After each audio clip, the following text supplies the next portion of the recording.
Welcome to the Call to Arms podcast with Bartender Dave and Danny Williams. New episodes every Thursday. Visit calltoarmspodcast.com and follow us on Twitter at calltoarmspod. And now, on to the show.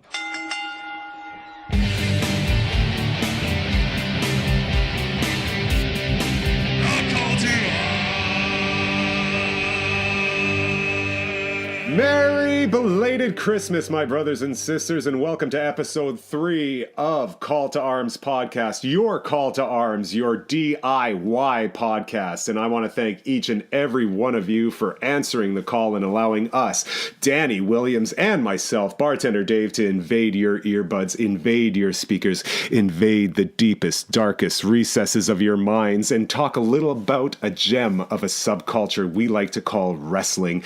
Even though it was Christmas week, there is still a hell of a lot to talk about. A lot transpired over the last 7 days, and we are here to fill you in just in case the tryptophan had its way with you and you chose to sleep your way through the week that was. How was your Christmas, Danny? It was wonderful, man. I don't want to be too much of a Scrooge, but I'm kind of glad it's over. But I had a great time with a lot of really good people, some good family, a lot of food, way too much food. Got a lot to drink, and now I'm just kind of happy that I'm doing this. Put it that way. I'm glad that we're settled in and we get to talk some wrestling. Oh God, yes, I totally feel you. I have. It has been probably 35 years since I've made or built as much Lego as I have in the past 3 days. Nice. It's just ridiculous. Like, I've been building Minecraft Lego, something called Ninjago.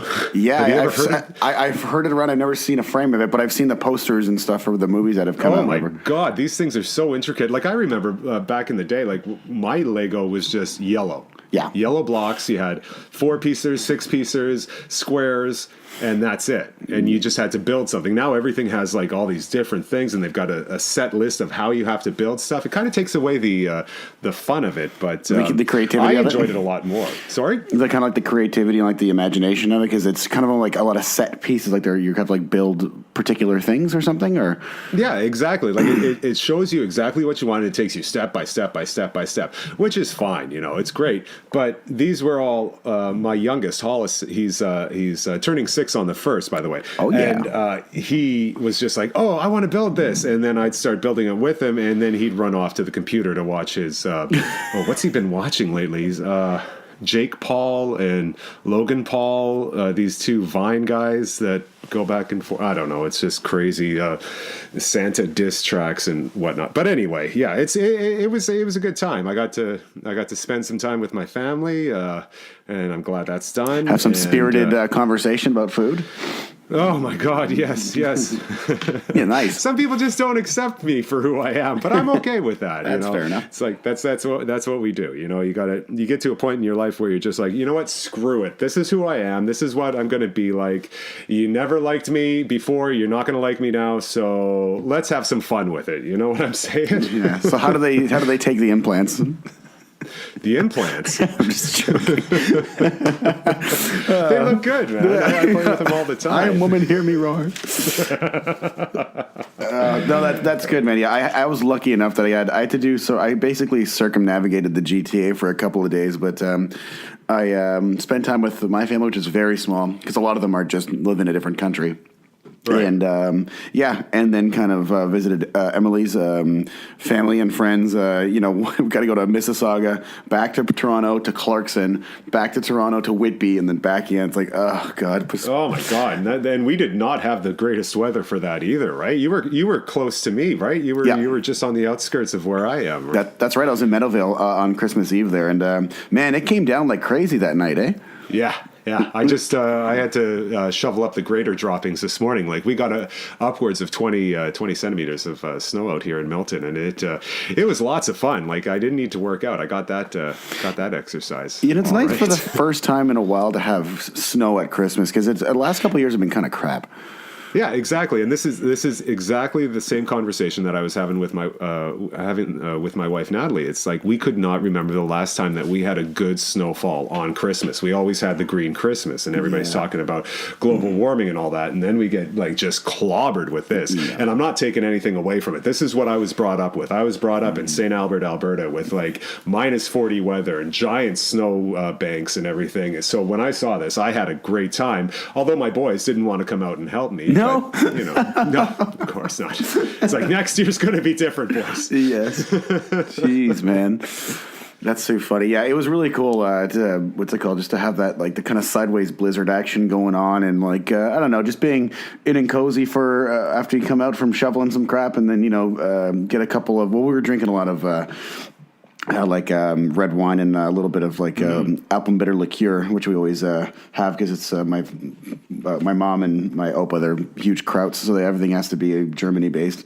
It's Alpenbitters. Alpenbitters, yeah. It's like people think it seems that it tastes like Jägermeister, but it really doesn't. It's like, it kind of smells like it, but it's got like a ginger root kind of herbal kind of like liqueur. It settles your stomach like crazy, but it tastes really good, and it's 40%. So oh my goodness, you can blast through a bottle of that, and you could just don't. But yeah, it's probably a really bad idea, especially after drive home. Yeah, well, that's why we got to at least stay the night. We kind of hung out, and I came back with like 8,000 pounds of food. We cooked this fucking ham that was massive, and it's 3 of us. Right. Or no, there's 4 of us. Sorry, but this is like for like 16 people. Like, I don't know who my mom cooks for half the time. Like, oh yeah, there's like it's amazing how many leftovers are always left. I've had ham every day. I went over to my sister's place in Oakville, which is just south of us right now, and I as you all know, that I'm vegan, so I always cook up my own stuff just so I don't have to put anybody out. And like, I did a bunch of Natalie did one of her she does this beautiful nacho cheese dip, which is completely vegan, and I did a baba ganoush and a guacamole and all that, so I was taken care of like that. But it's just amazing to see this giant turkey to feed 6 people. Yep. And you're going to be eating sandwiches for the next couple of days, and then the rest of the time it's just going to turn green and be thrown out. But yeah, and basically like be backed up. Yeah, exactly. Like, so bread and fucking meat everywhere. It's like, oh, you just can't take a shit for like 6 days. Yeah, and then we spent Boxing Day, or December 26th, in Kitchener-Waterloo with my wife's family. Nice. And came home and we had 0 groceries. And so Natalie was like, okay, so because we didn't take anything home from any of the family members, right? Right. So we're like, okay, so it's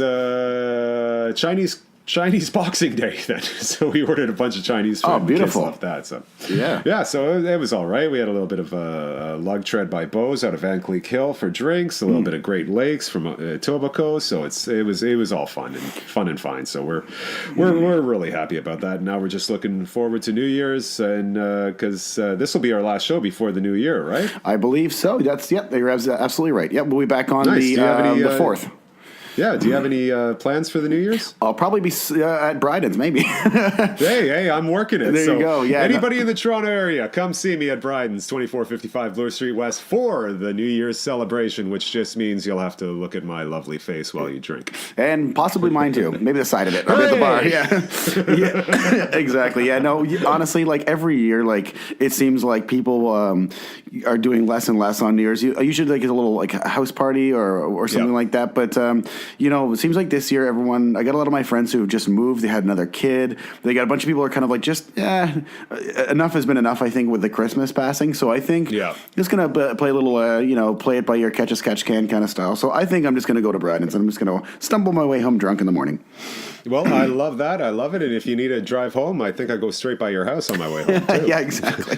It's like all of like 15 meters. Yeah, exactly. Right. Yeah. Oh, yeah. But it'll be fun. It'll be fun. We'll discuss our New Year's resolutions next week, I guess. Oh, and like next week, it's going to be the day, our show's going to be the day of Wrestle Kingdom. Yeah. What is it, 12? Wrestle Kingdom 12, right? Exactly. Yep. So hopefully. Are there any big matches that are happening on that show? I don't think so. No. Yeah. Nothing going on there. Boring. I've already got that night booked off, so I'm ready for that. Great. Okay, yeah, so we can, I guess we'll do maybe a little bit of a hype show for surrounding that, or, you know what I mean? Just kind of maybe discussing some things that we like. I don't know, whatever. We'll play that part by ear. But yeah, we're going to be coming on the 4th, the day of Wrestle Kingdom 12, and the next week we can talk about it. Yeah, that'll be fantastic. I can't wait. It's going to be really good. Yeah. So yeah, I guess, we can move forward, I guess, to if you want to cover anything that you had watched in between all the family fun. Yeah, exactly. Well, last week on the NXT show, I know that it's already come and gone, but that was a really big show. I thought it was really interesting. A lot of storylines came out of it because Bobby Fish and Kyle O'Reilly. My wife totally screwed me up with that because she's like, "Oh, they're just going with the Kylo Ren thing." That's what I thought. It's like, no, his name is actually Kyle O'Reilly. Right. But anyway, of Undisputed Era, they beat Sanity, Young and Dane for the NXT tag straps, which was really neat to see. So that now they're building that faction up a bit. So I can see the head guy going in and taking off the championship, but he wasn't part of that whole number one contendership for the NXT title because there was one last match last week, and that was Lars Sullivan versus Roderick Strong, and Lars Sullivan defeated him and put himself into the fatal four-way for the number one contendership for the NXT title. So we have Killian Dane versus Aleister Black versus Johnny Gargano versus now Lars Sullivan, and the winner gets a shot at Almas's title at the takeover in January before the Rumble, which should be a really good match. Okay, so that four-way is happening. Well, this gets released Thursday, so it's going to happen last night. Right. Does that make any sense? So it's happening today as we record this on the 27th. As we record this, it's happening tonight. So there it's going to be, we're going to see that match on Wednesday, which last night, we'll probably edit something on a bit of this out. But I would really like to see myself, I would love to see Aleister Black take that. I think that he would be a good yin to yang for... Almas, the champion right now. And they had a great match earlier this year at the TakeOver where Aleister Black won. So it'll be an interesting little match to do. I'd love to see that. Do you have any favorites there? How do you? I'm only from what I've watched so far. I would love to see Aleister Black take it myself. To be honest with you. Oh yeah. Everything I've seen. That guy should be on the main. He should be on the main roster right now. He's so good. Yep. Yeah. No, I think he would make a perfect choice to take that belt and just to see maybe just run with it a bit and maybe have a. I don't know. I know you want him on the main roster. Do you think it would be maybe wise for NXT just to kind of have him on their brand as champion for a while before they decide to pull the trigger on him? Like I think WrestleMania after would be a bit early, wouldn't it? Yeah, I would agree with you on that one. He needs his time in the developmental system there, as I think that they've taken a few out far too quickly. Mm-hmm. But I'd love to see that. The only other dark horse in the running on that one I can see is Johnny Gargano. He's a huge fan favorite, great wrestler, just phenomenal, and I could see them doing something with because Tommaso Ciampa is he's probably Ciampa. No, I'm just joking. he must be ready to come back soon, right? Because he was injured a long time ago. So I could see them putting the title on Johnny Gargano and then having Ciampa come back, or maybe even having Gargano come back and cost Gargano the title or something like that, because they had a phenomenal string of matches together. Yes. They're such talented workers. That Cruiserweight championship match or Cruiserweight classic match that they had was probably one of my favorites of last year. It was really great, and I'd love to see that happen as well. But in my heart, I'm hoping for Aleister Black because he's something special, and I can't wait to see that. And the rest of that show was taken up by Tyler Bate versus Pete Dunne. Pete Dunne, the UK title holder and Destiny World Wrestling's champion right now, and Dunne retained. He won it in 22 minutes and 55 seconds. An absolute classic match. These guys can do no wrong when they get in the ring together. They are just absolutely fantastic, and I think I might have said absolutely a few times. So yeah, that's okay. That's great. Yeah, but I love NXT. Yep. Great show last week. Loved it. Wonderful. Moving from you know what? I'm looking forward to seeing what happens now with Aleister Black. I think. Okay, yeah. Yeah, he's great. He's really, really good. And like I followed him when he was Tommy End on the British scene and everything. He was just classic stuff. He's really, really good. I love what he does. Good. So hopefully we'll get your wish, your late belated Christmas wish tonight, and maybe he'll take the strap, and then we'll see what happens. When tomorrow when this airs, maybe we can do a little snafu editing inside there and see, and maybe tell the people who has won. I like the idea. That was can I stumble over that sentence a lot more? So hopefully we can re-edit tomorrow, and then we can tell the people who won the four-way match for the NXT title. This is why people love us, man. This is it's a do-it-yourself show. We don't require anything, just your ears, your minds, your souls. Well, okay, maybe not your souls, but I'll take them if I can. Why don't we talk about a certain huge name that came back to Raw this week? Well promoted, well hyped, in a city that absolutely loves him. Why don't you take it from here? What I'm talking about? Oh well, if we're talking about John Cena coming back on Raw, that was something else. It was at the Allstate Arena in Chicago this weekend on Monday Night Raw, where he came out to face a little man by the name of, what is that guy's name?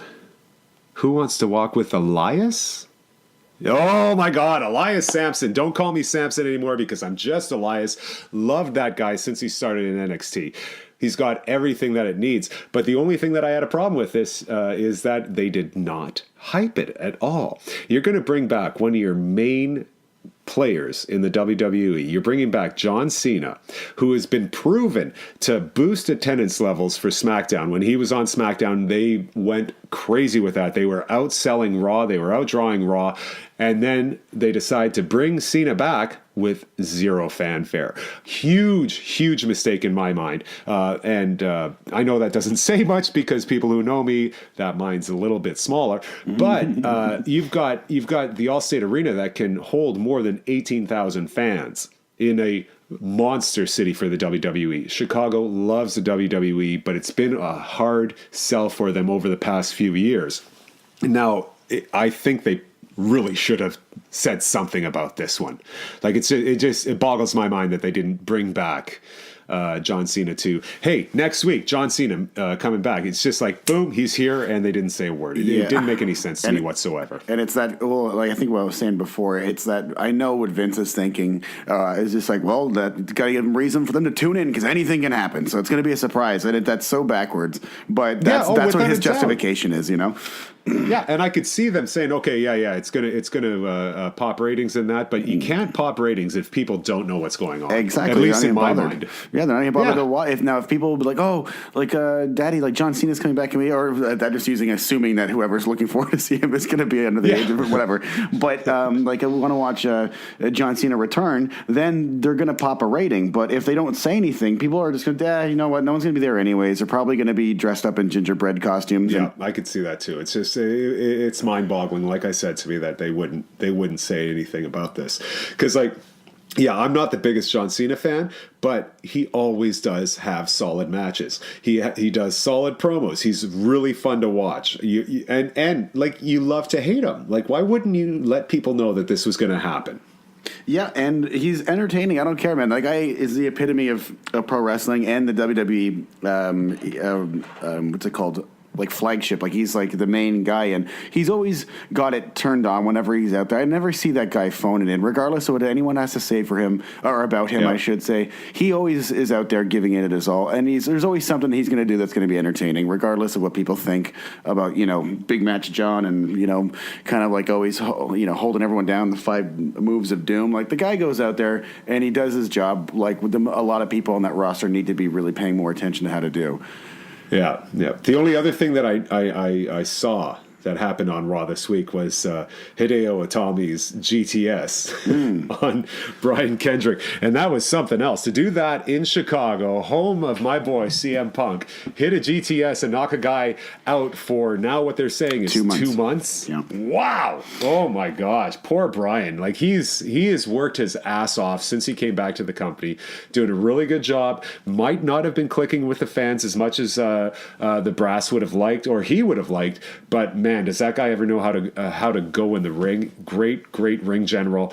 And it was just kind of sad to see that Kendrick, the first time Hideo was on the main roster. Yeah, apparently it's a fractured orbital socket. And that can't be fun at all. Yeah, and I don't know, like it was a weird one because I know when Punk did it, he kind of went a bit lower, so not to aim for the head, but Kendrick should have turned his head, I would have thought, or protected himself a bit. But I guess it's just a little bit of momentum, little miscommunication, a little something, and man, it looked one for the highlight reel. That's for sure. When they do the replay on that in slow motion, it's like, he just clattered him right in the head. It was super. Now, in your own opinion, do you think that this is just is this worked at all? Just to try to, because I know that WWE confirmed it, the doctor made a statement on it and everything. But is this just trying to maybe coerce everybody to think, oh my God, Hideo is a killer?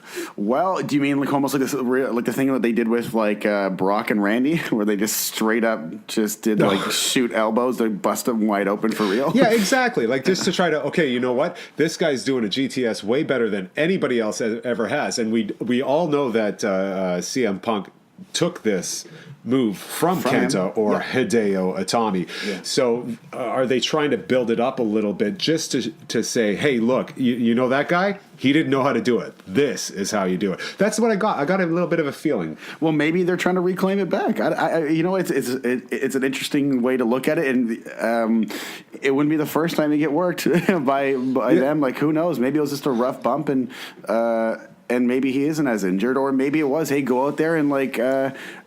Make it look stiff. Take one for the team. Work tight. Yeah, you know what I mean? Yeah. And we've discussed it before.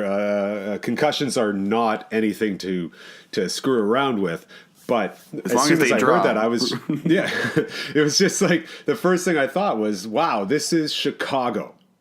This is Chicago. And I don't know. You watched the show. Were there any CM Punk chants at all? Oh, well, okay. So I got to jump around a few things on this. So make sure we don't lose anything. So just to go back. We're a little bit excited here today, my friends.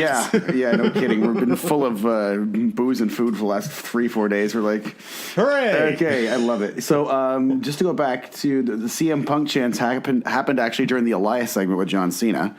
Oh, seriously? And he totally called them out on it as well. He said, this isn't CM Punk, da-da-da-da. So they kind of did address it. You should watch the clip, everybody. I'm not going to do it justice of that. It's on their YouTube channel. And to your point, looks like John did kick a little ratings up. The first hour was 3.09, and that's when his segment was on. So it looked okay. So 3.09. I'm sure if they promoted it, they probably could have got a bit better. And then second hour 2.8, third 2.47. So John did boost up by a little bit, but 309 is still not that goddamn high. But whatever. It's Christmas Day. I'm still surprised as many people do tune in and actually show up to these things on Christmas. So it's very impressive. Like you go back to Edge and Lita's sex party or whatever it was. The live sex. Yeah, exactly. Yeah, remember that? That was like a 6 point something or other. Right. And that's, oh my God, has it ever fallen? Like that was the last giant rating that they got, I believe. Don't quote me on that, but would have been that, or would have been the pipe bomb? No, that would have been that high. That wouldn't have been that high. That would have been like 4. No, because that again was something that was not. What do you call it?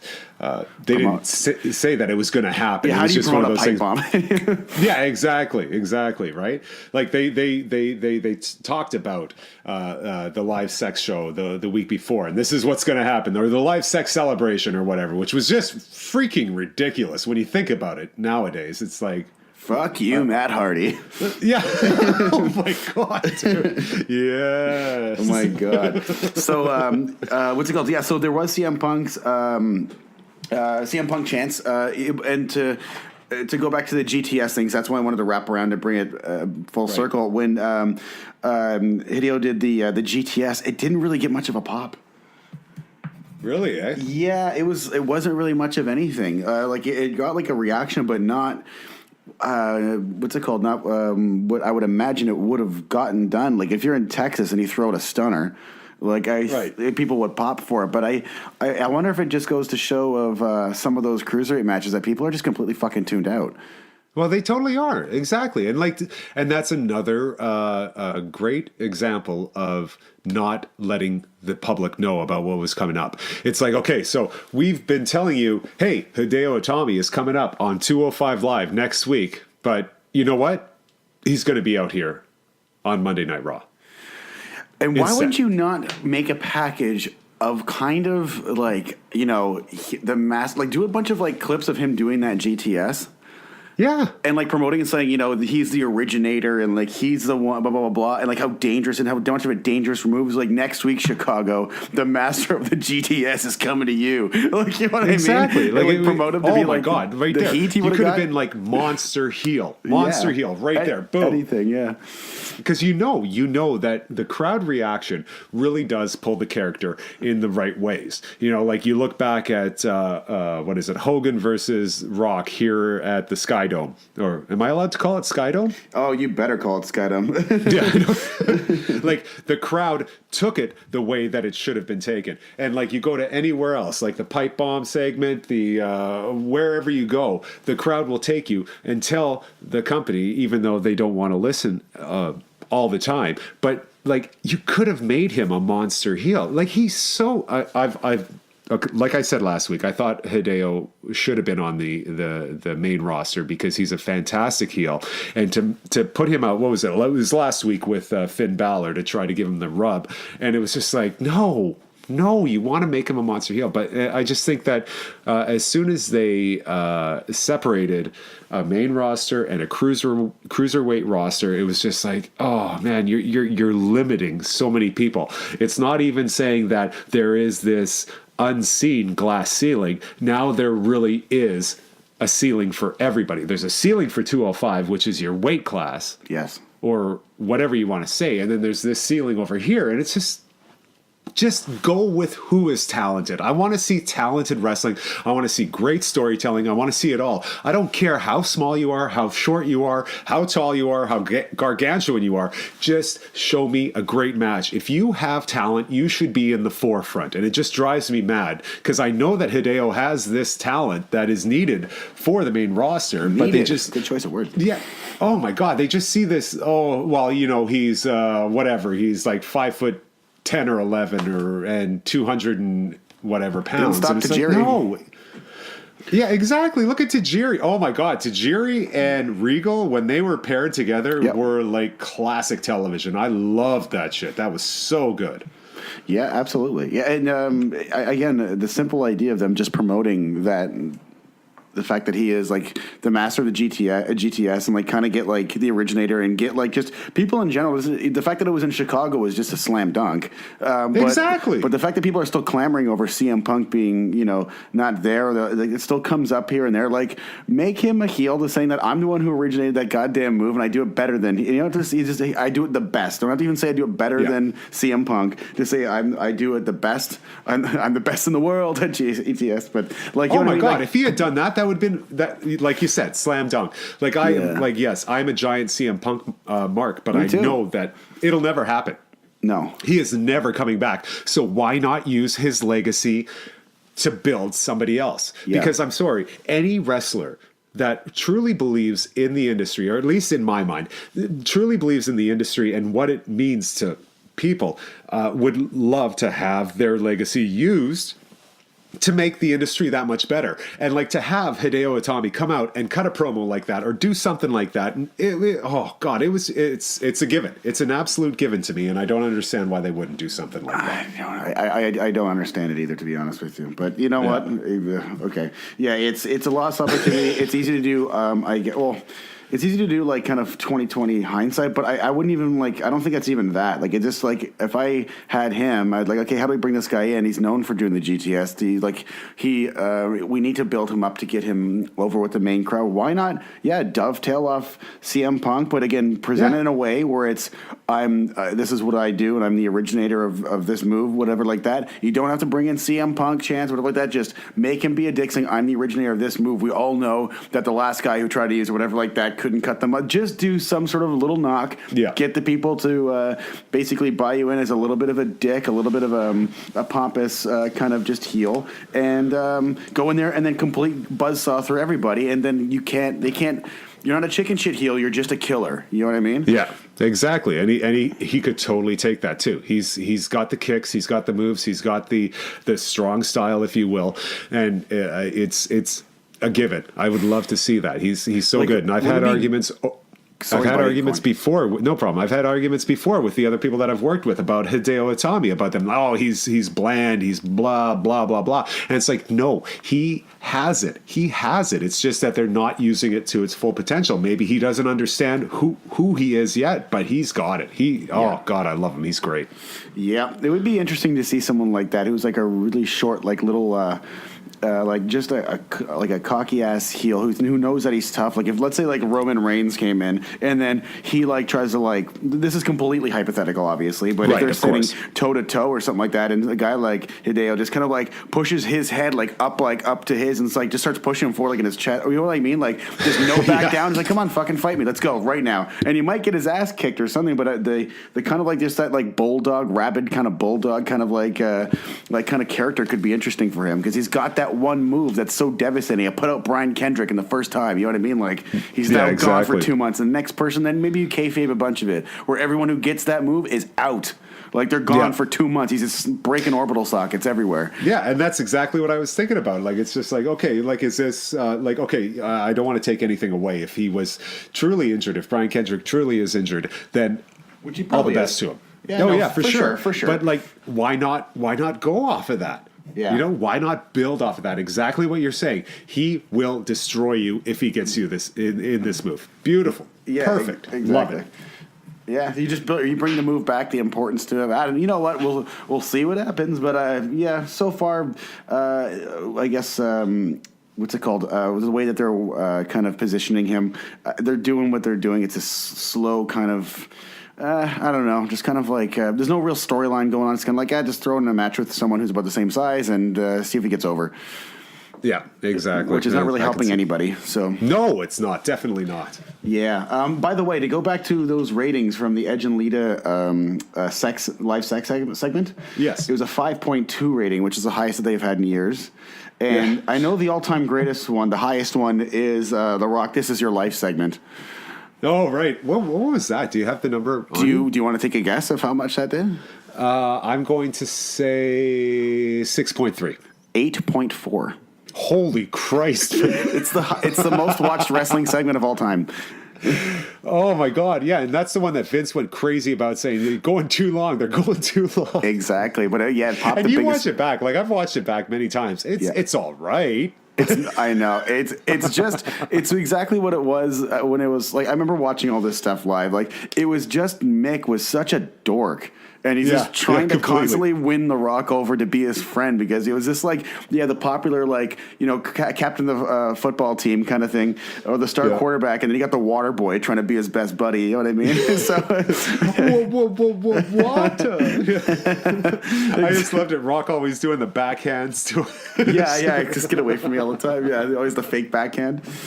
Yeah, exactly. So that just goes to show you, though, man. Yeah, 8.4, and that's Jesus. Yeah, there's a Russo idea again. So, Christ, what are we doing right now, eh? What did Ross do? Well, like I was saying, it was 3.09 first hour, 2.8 second, and 2.47. Those were numbers that Nitro was doing before it went out of business. Before WCW went out of business. It's true. Yeah. Oh my gosh, good people. Times. Yeah. Follow the indies, my friends. Yeah, exactly, right? So we had more stuff on Raw that yes. I just want to say again, to go back to I know we still haven't left the Elias Cena thing. Their chemistry was a little bit awkward. I found John was wrestling very, very slow. It looked like he had a little bit of, I know he's been popping in and out, but you can really tell that he's got a little bit of ring rust right now. And he's just there to have fun, and he's just there to do a quick little number there with Elias. No pun intended, but it seemed, I know, right? That was bad. I felt like their chemistry was a bit weird, a bit off. But Elias is the next guy, I think. He sounds great. He's great on the mic. He's a great worker. He's got a great look. He's over as a heel big time. And this funny thing that they figured out is that, like, you know, he's Mr. WWE, walk with Elias. So well, yeah, it's not to bring up the word again, mind-boggling, or the two words, mind-boggling. It's just the decision to bring him back on the Christmas Day edition. It's just it was desperate. It seemed desperate, and it came like no thought, no effort. Predictable win over Elias, and just a waste of his. Like it was like when he was brought back for Survivor Series, right? And he did nothing in Survivor Series except last far too long. It's an attraction, pal. Yeah, I know, exactly. But still, I was... No, I know. Sorry. I don't mean to beat a dead horse, but you know what I mean. No, you're absolutely right. Because what, you know, people like about, you know, wrestling is, like, you get, like, a nice, like, a fleshed out storyline and for, like, a cause and reaction and for, you know, just a bit more continuity or meaning behind why these things are happening. But when you get someone like, a John Cena, who's, you know, prime role now is just to show up to pop a number, it kind of smacks of desperation and just it's very empty. It's a bit soulless, you know. Yeah, no, I totally agree with you, and I see exactly what you're saying, and it's just yeah. Well, okay, soulless. Moving on. Moving on. Hey, and his fucking shirt almost blinded me. I almost had a seizure looking at him running down. Oh, which one was it? Was it the bright green one? Oh, the green one. Holy shit. I don't know how you even get that color. It's like a mix with like radioactive dye or something like that. It's crazy. My God. So we had the little thing with we had Heath Slater and Ryan. Heath Slater versus Kane. Okay. And Heath Slater, man. Speaking of popping ratings. Oh my God. What the? Okay. Here's the positive. Keith and Rhino, I love the banter back and forth between those guys of Heath Slater being completely terrified over Kane. Right. And everyone started chanting, he's got kids, which is always my favorite. But it was basically just a squash. But just Slater's like facials and him screaming and being afraid and like he's like, look, it's Kane. Like, how the hell am I supposed to beat this guy? Like they're just him and Rhino are just yelling at each other, bickering outside of the ring the whole time. I thought it was very entertaining. The other side for me, the negative was just Kane's state of him. Like, I hate his look. That sewn-in wig looks terrible. The non-pyro, awful entrance now, and he's slower. He's lumbering around. Like, I don't understand how people can take him seriously as the demon anymore. Like, he's just been bastardized for so long. Like you know, it's just Glenn Jacobs. Does he even have the pyro off the top of the... He's got nothing. There's no pyro anymore. It's a sound effect and LED lights. Nothing off the ring ropes or the posts? Zero. Oh my gosh, they're really cutting back, eh? I don't know why. But at least have it for him. Him and Lesnar both need the pyro. Like Lesnar's entrance without the pyros, like the pyro going off when he does his pose at the top of the ring makes no sense to me. It looks like you've been doing this, reinforcing this thing for like 14 years, and then all of a sudden it's gone. It's like, what? Where'd it go? And I totally agree with you. The only thing that my wife and I would always know is that if Kane's pyro went off at the beginning of the match, he was going to lose. Oh, if it didn't go off at the start, it was going off at the end because he won. Interesting. Tweet us, people. Is this true or not? Because I totally remember that. It was always that. So hang on a sec. That the pyro on the ring on the post would go off on the post. Yeah, because sometimes he'd come into the ring and he'd do his pose, arms up, boom, down, and the pyro would go off, and he would lose that match. Interesting. If the pyro didn't go off at the front and he just started his match, you knew he was going to win. Or some sort of fuckery would be going on where they brawl the outside or something. Exactly. Interesting. Oh, crap. That'll be actually funny of going back and rewatching some matches, see how consistent that would be. Because that makes total sense from a production standpoint. Oh, without a doubt, because you're only going to use that pyro once. Yeah. It would be really awkward if, he won, and the guy's like, oh, shit, there's a bunch of guys running up and, dumping gunpowder into, the corner of it. Like, yeah, exactly. Oh, my God. So we had that, and, of course, Heath gets squashed by Kane. Yeah. So then we had Finn Balor and Kurt Hawkins go after it. Don't know why.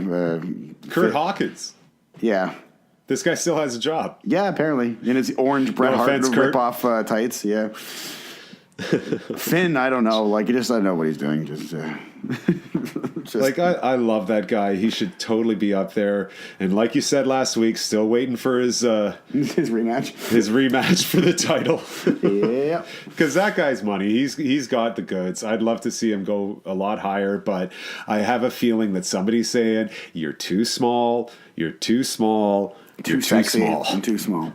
Yeah. Well, it's like even like one of my favorite things with Finn Balor was I know that a lot of people totally ragged on it, but I love that thing where he ran into Dean Ambrose and he's like, Jesus Christ, Finn, eat a donut. Yeah, exactly. You can see like his insides. And you can see that reeked of the brass saying, you know what, you're too small. Even though the guy's cut as shit and like just could destroy anybody. Like I'm 6'2" and like 180 pounds and he would just destroy me. Like, well, that pretty much anybody could. My kids do it all the time. But anyway, what were we talking about? He's built like Finn Balor's sexy abs.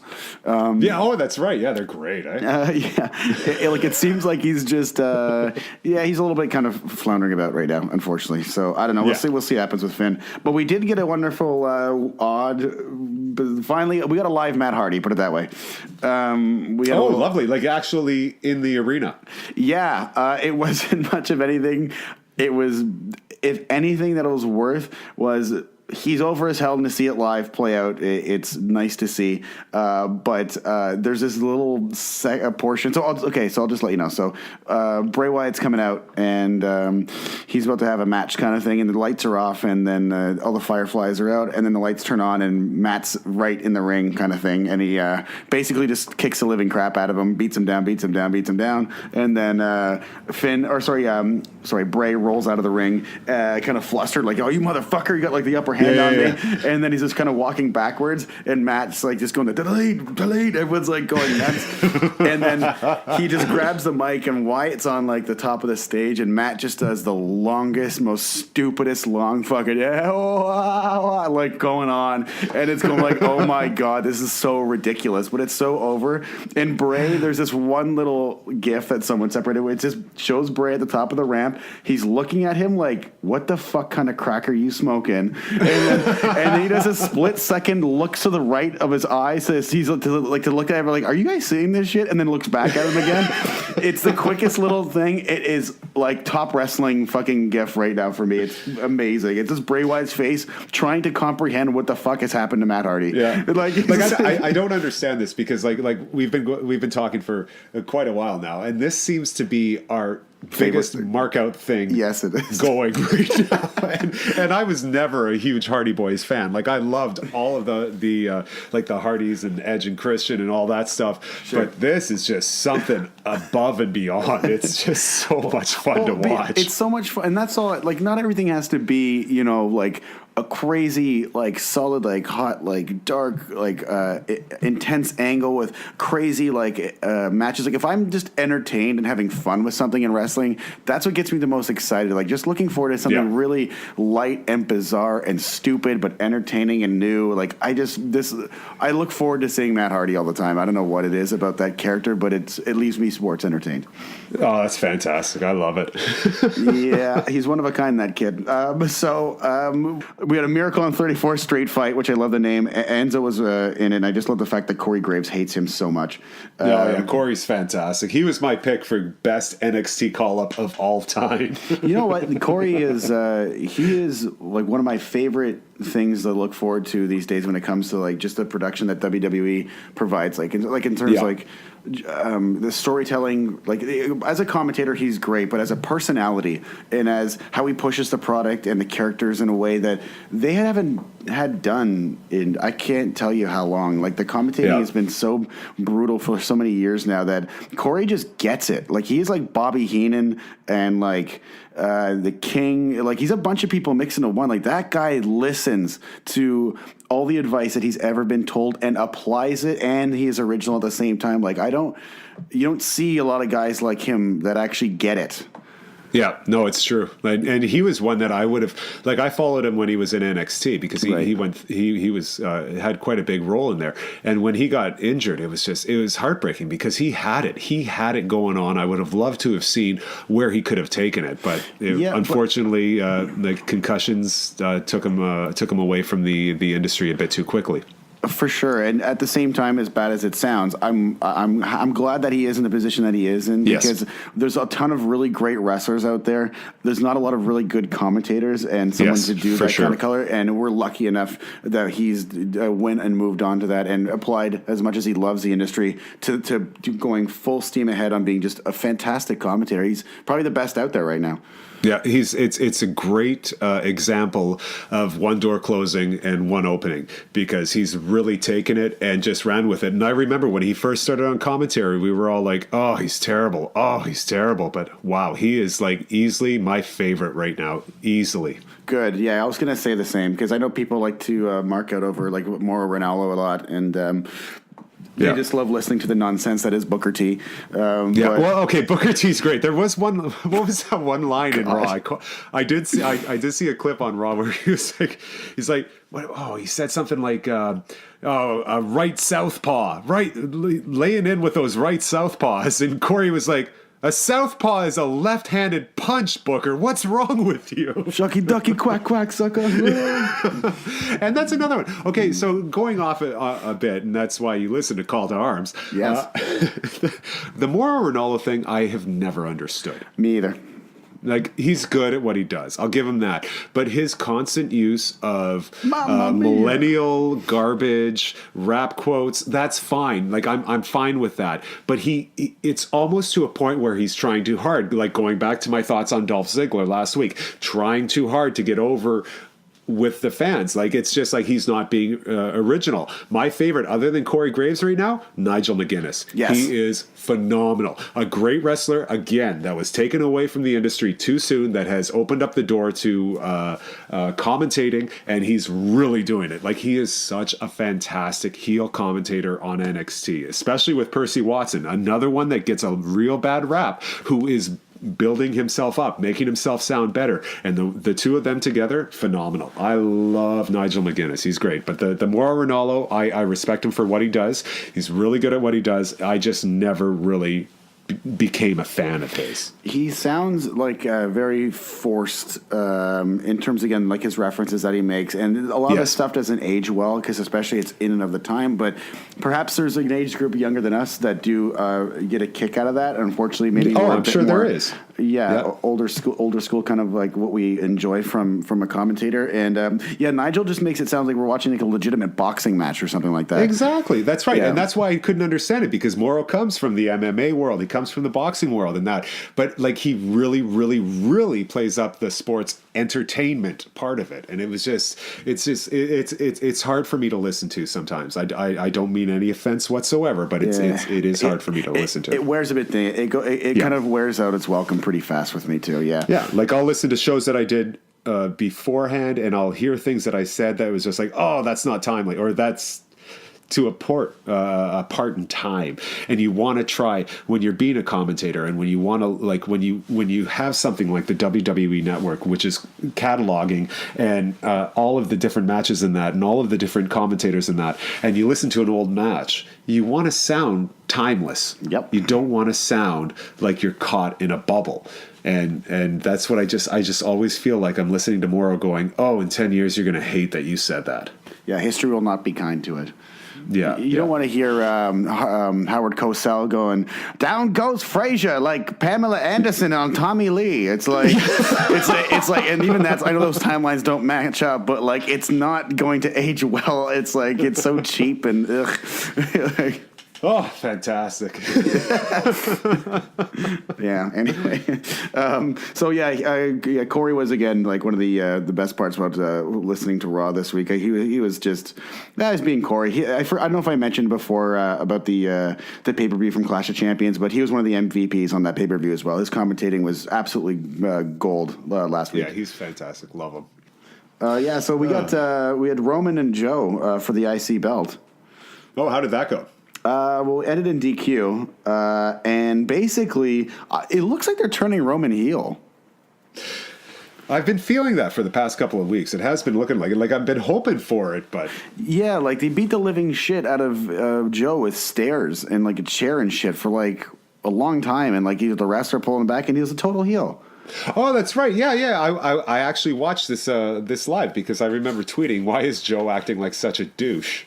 or not Joe, Roman acting like such a douche, because like seriously, that was a major beatdown that he gave to Joe, and it's just like that's total heel right there. Yeah, I don't know what they're doing. Like, but again, they'll justify it by just booking him in a different direction next week. You know, like he'll just be a face somehow. I don't know. Yeah, exactly. But like people were he'll starting do to boo another him. singing to his daughter segment. Yeah, Teapot. Oh God. Jesus Christ, poor bastard. So they had what's it called? A Secret Santa match, which was Braun this will be good versus Bo and Curtis, and you can just imagine what happens there. So yes, of course, gotcha. Yeah, nothing really to write home about there. Yeah, and then we had Jason Jordan and Seth versus The Bar, which is so dumb. They announced them as Sheamus and Cesaro. They never call them the fucking Bar when they get introduced at the ring. It makes no sense. Oh my god! Yet all their tights have the bar all over them and everything. Yeah, exactly. But I know their thinking is, they're separate, like WWE superstar entities. They're not a tag team. Yeah, but they're such a good tag team together too. Yeah. Well, they basically made Jason. They're both foreigners. They're terrible. Exactly. Ugh, look at his hair. God, Irish, red hair and white skin. He'll kick you with a brogue. Ugh. Look at this guy, Cesaro. Ugh. You see that stupid Swiss? The only Swiss I like is Swiss cheese. It is Swiss. Yeah. Give him a knife. Swiss Army knife. Yeah, exactly. A Swiss Army gimmick. The Swiss Army knife. You just, oh my God, this is good. Why do they give him kilts? I don't know. I thought it was a Scottish thing. Yeah, no I don't understand that. Is Sheamus just too afraid of Vince to mention the fact that it's Scottish and not Well, I know that it is an Irish culture and that as well, but whenever not to everyone else though. Like I know it's there, but not to I don't know. But if we're going to play up stereotypes. Well, he's from that area of Europe. Yeah, those people. Oh, this is the most fun I've had all year. Nice. So we had Jason Jordan basically fucking trying to look like a scrappy, gritty. They kept using the word grit with him the entire match. So they're trying to get him over. One, eh? Yeah, like he's clawing his way to get the tag in on Seth, and he's like not tapping out to any sort of submissions or whatever. So it looks like they're really trying to build him up to get sympathy from the crowd to get him over. As just like a tenacious, what's it called, kind of fighter, and like a bulldog. He's got a nose that looks like a bulldog. Yeah, his belly to like bellies. A bulldog. His belly to bellies yesterday, especially on Sheamus, like that guy's strength is scary. Oh, just amazing! Like I remember when he was in NXT with what's his Chad Gable face. There you go. That's the guy. Yep. Just like, oh man, when they do the tag and the straps would come down and he's throwing people, just phenomenal. Yeah, he's just deadlifting everyone over his head. So they got the win. What's it called, to win the belt? So Seth and Jason Jordan are the new Raw tag team champions. And I'm telling you, I'm not telling you, I'm guessing. Okay. I'm pretty sure they're going to turn Jason against Seth. Turn him heel. Why not? Yeah, it makes no sense for them to have the fucking belts anyway. So they're going to no, it doesn't. It's ridiculous. You've got like this. This is like a thrown together tag team. That, which is what you usually do in a lot of singles match. Like like whenever they used to have Taker versus Austin, and Austin would be the world champion. They'd make them win the tag belts together the Raw before they're supposed to fight at the pay-per-view. Yeah, like the 2-man power trip with Triple H and Austin and everything. Yeah, exactly. So I think there's going to be something of these two. There's going to be deception, and you're going to get maybe Jason Jordan versus Seth Rollins. Maybe you elevate Jason that way. Yeah, well, hey, anything that'll help. Like this guy will go over better as a heel than he has been as a face. Yeah, exactly. At least I think so. Anyway, and then they can go back to their incredibly successful Shield reunion. Oh my God! Right? I know. Apparently, Roman and Seth, like that's just not even a thing now. Like, they just stopped hanging out together. Like Roman was just out taking on Joe. Like they didn't even wait a minute, weren't you the guy that hit me with the chair? Yeah, like it's so strange. Like that whole Shield thing has just been immediately dropped. Yeah, it's okay, Roman. We tagged with Triple H. Remember that? We're all good now. We're all good. Exactly. Oh, God. So that was basically Raw. That happened. Like any sort of major things that stuck out were the ones that we talked about. There's a few things that we glossed over, but it was not worth really talking about, to be honest with you. So okay, I'll go back and or watch on my PVR the couple of things, and I want to see the Gulak match because I love Drew Gulak is so good. Yeah, he's very good. He's very entertaining, man. He's got a very punchable face. So too, good on the mic. So Yes. good on the mic. That's great. Yeah. All right. What about anything with Smackdown? I watched Smackdown on Boxing Day. That was fun. All right, what stuck out for you during Smackdown? Well, we got Daniel Bryan came out and he said that he couldn't get a hold of Dolph Ziggler at all. He wasn't returning his text messages or his calls. So he was taking that as a relinquishing of the U.S. title, and they were going to do a tournament to start tonight. But then they were interrupted by Team Angle 3.75. Out to no reaction whatsoever of the crowd. They want the tag title shot, which was interesting because they were talking about the U.S. title, but whatever.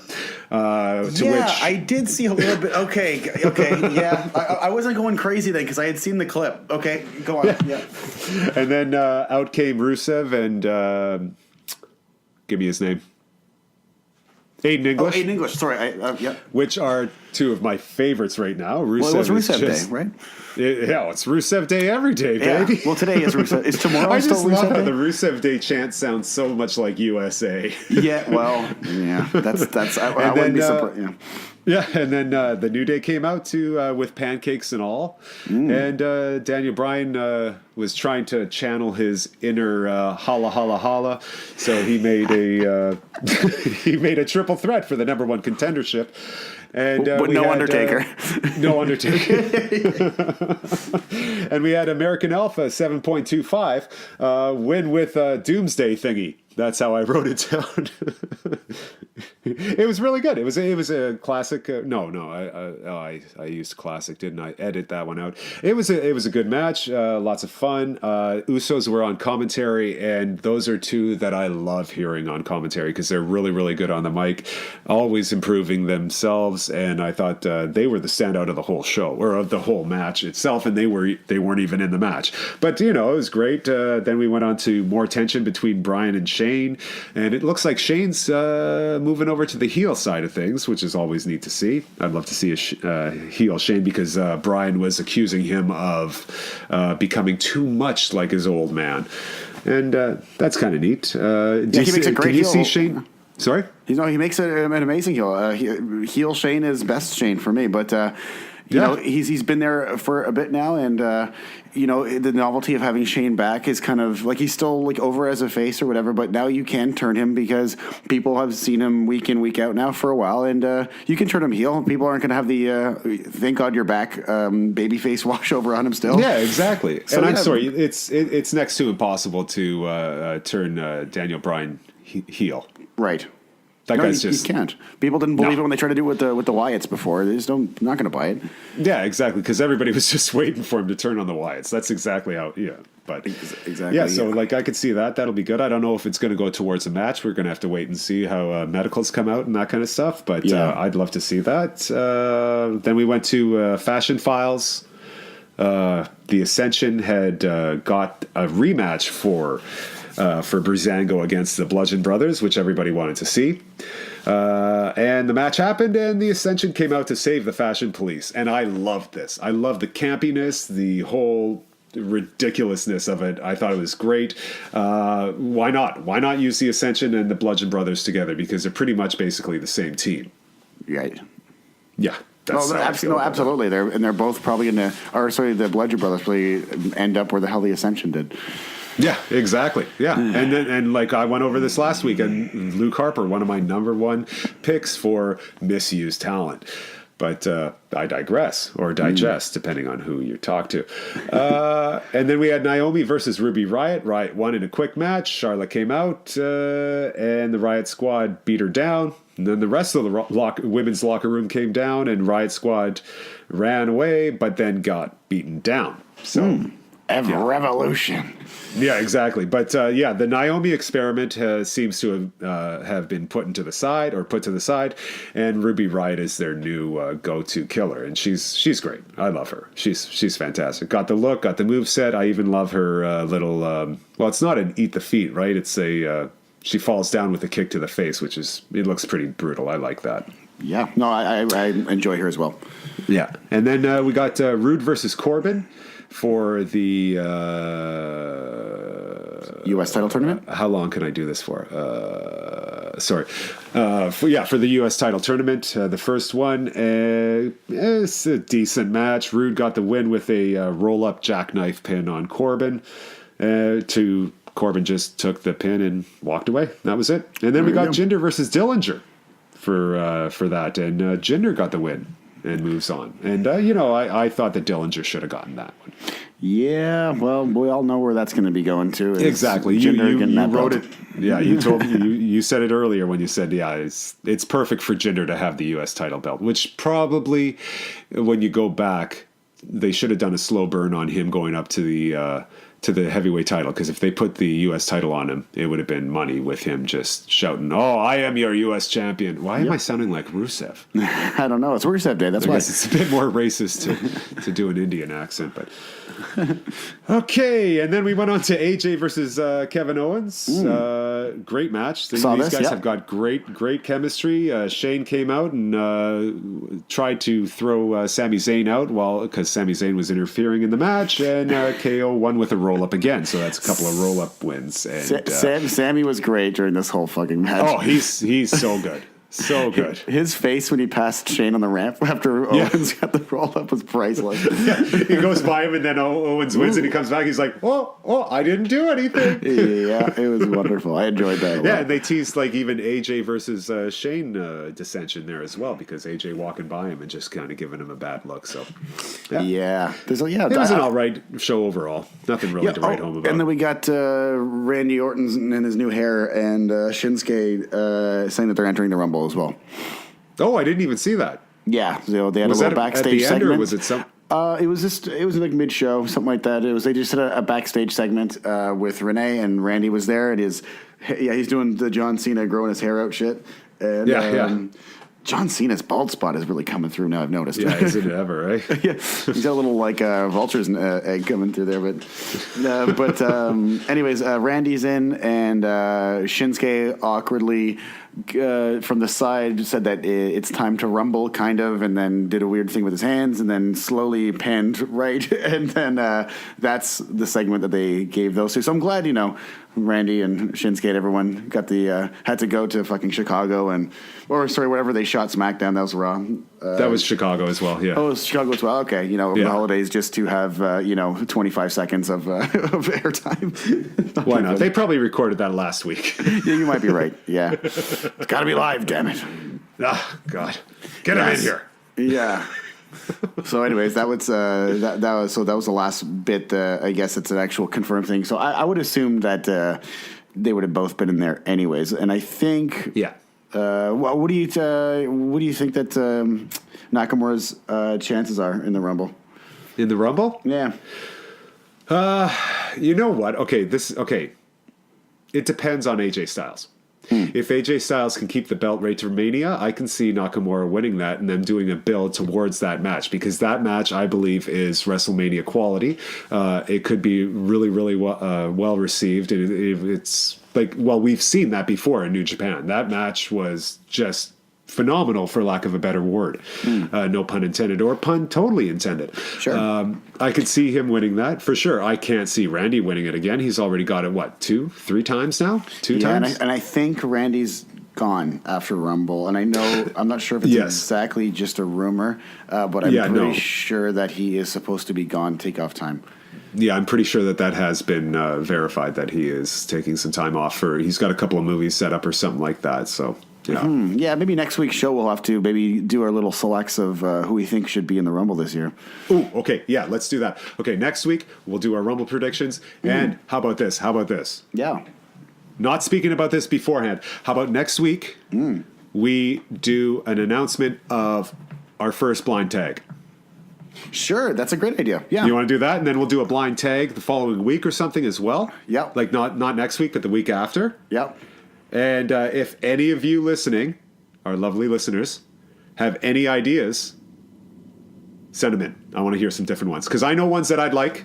for you, and then we'll just figure out who goes first. Because this is going to be, I'm so excited about this. Okay, so let's do a little recap of what the blind tag concept is. Yes. Just in case if anyone had missed the first show, the blind tag is a concept of where one of us picks a show that the other one has not seen, and then the person who picks it has obviously seen it. The other person is going in blind, and then they have to watch said show, and then we review it the following week with the person's just their thoughts on it, and for seeing it the first time. Usually, it's going to be something older, and hopefully something that's either like complete, like just garbage, or really amazing. But I want to go towards the garbage side. Oh, and we could do a garbage one and then have us recorded video. Yeah, we could. Like something that's good. Like, again, I'm thinking like Halloween Havoc 95, where you're doing like, or something. But anyways, we're going to I'm going to try to, when I pick something for Dave, I would like to do something towards older school WCW. And I know, Dave, that's your little bit of your blind spot. And with mine, that is a blind spot for me. Yes. Yeah. And with mine, there's a bunch of stuff for ROH and a bunch of, maybe even like, mid 10s or mid 2000s, WWE. There's a little bit of a dark area in there for me as well. Yeah. Cause we could also do like a completely blind tag. If somebody's got a great idea for something that neither of us have seen, that'd be money too. I'd love it. Why am I clapping? I don't know, because you're excited. There's nothing wrong with that. Yeah, so we'll announce that next week for what blind tag we're gonna do, and then we'll pick our selections of who's gonna be entered into the Rumbles. Okay, perfect. Yeah, so we'll do 15 from each show. Yeah, that sounds good. Right. Any NXT? Do you think there's going to be any NXT in the Rumble? I doubt. Oh, right, because there's always the different. Like, there's always a surprise entrance. We always right, get like Dillinger Diesel came last year, right? Sorry? Because Dillinger came last year, right? Yes, that's right. Yeah, Dillinger came up last year. Yeah. Do you think there is a possibility of a call up for the Rumble? Is there anyone that's like kind of floating around there that you think is time to move on? But cause I think the roster is kind of like thin-ish at the moment, right? I could see them doing Killian Dane again, because he came up for the Andre the Giant Memorial Battle Royal, right? And he's got the size that everybody, or that the head office likes, and he's really, really good at what he does. But other than that, nobody really jumps out at me. I'd love to see Adam Cole coming up, because Adam Cole is just great as well. But he's really entrenched in the undisputed era right now, and with them having the tag titles, that it's just a couple of months before they put the heavyweight title on, or the NXT title on Adam Cole. At least in my mind, I could see them doing that. Right. But I can't really see anybody else making the jump from there. Like Eric Young, again, I could see somebody saying he's too small. But somebody. Yeah. Too small, damn it. Young is just so talented and should be up there. He's so good. And if you could even bring up Sanity altogether now that nobody has a belt on them. Right. Well, Killian Dane's in there for the Fatal 4-Way, which is going on to crown the number one contender. But I could see them bringing Sanity, all of them up, including Nikki Cross, because Nikki Cross is easily, in my mind, she could be the best female worker on the NXT roster right now. Interesting. I love her. She's great. Yeah, we could bring her up for the Women's Rumble, right? Yeah, why not? Oh, there you go. Perfect. Done. Yeah. You bring up Sanity and you bring up the Nikki Cross. Oh, love it. Mm-hmm. But we all know Asuka's going to win that female Rumble. Or at least I'd like to see that. She's fantastic. She is. Or again, the blonde-wigged Dawning Roman could come in. Yeah. Superman punching everyone out of the ring. Yeah, exactly. My God. Oh, it's so good. Okay, so what the hell else we got going on here? I think it's that pretty much takes care of the week in review, don't you think? Or I think it does, yeah. Sorry about my squeaky chair. It's a different chair. It's a different chair? I don't know if it came through. Wait, there we go. Oh, Squeak. I can hear it now. Yeah, that's wonderful. Is that on carpet? It's my wife's chair. Sorry? Is it on carpet? Yeah, we got carpet upstairs. Yeah. Nice. I can tell because it feels like a soft squeak. So next up, we got Bartender Dave's Decree, which is where Dave gives hooray, the bar, which is in the middle, or the 86, which is thumbs down. And I guess, Dave, on this slower week in wrestling over the holiday season, what would you give this week's Raw, SmackDown, and last week's NXT, I guess you would say? Oh, without a doubt, Brother Danny, NXT last week far and beyond, way above both of the shows this week. And I can't really say that it's a bad thing or that it's like to be expected or not to be expected, because it is a Christmas show, so it's a little bit lighter on, a little bit more fluffy. But last week's NXT was fantastic. It got the hooray for sure. We got Bobby Fish and Kyle O'Reilly defeating Sanity for the tag team championships. Fantastic. We got Lars Sullivan, who is quickly making his way up the roster, defeating Roderick Strong, another strong worker. He beat him in 5:47 to put him into the Fatal 4-Way. And we got that fantastic WWE UK title match with Pete Dunne defeating Tyler Bate. And we also got another look at Shayna Baszler. She's coming into NXT, going to be fantastic. Can't wait to see that. So that's definitely my hooray is NXT. The bar, I'd probably say Raw. Even though I didn't see it, I thought it had the more of the interesting story. You know what? I might put them both on par, because the storylines were working forward on Raw, on SmackDown. That's what I like to see. So I'm going to give them both a bar, and NXT definitely a big thumbs up hooray for me. Good. Yeah, that's to be expected, considering, what they, again, you said kind of like just fluff, kind of like a very light shows is more or less just about having something for people to tune into, I should say. And, you know, it was what it was this week for WWE programming. But after, I'm sure tonight you'll be satiated again with more NXT goodness. Oh, effing right, man. Something to be talking about again for next week and whatnot. So hopefully it'll be another good show for them tonight. Oh, I'm sure it will be, and I'm really looking forward to their takeover show at the Rumble. It'll be fantastic. It'll be a good one. I can't wait. Hopefully, Aleister Black, our new champion. But anyway, I don't want to push anything too fast. Hopefully, Aleister Black will be the new champion indeed. Yeah, so everyone, the week was going to be a little bit lighter considering what we had to talk about and review.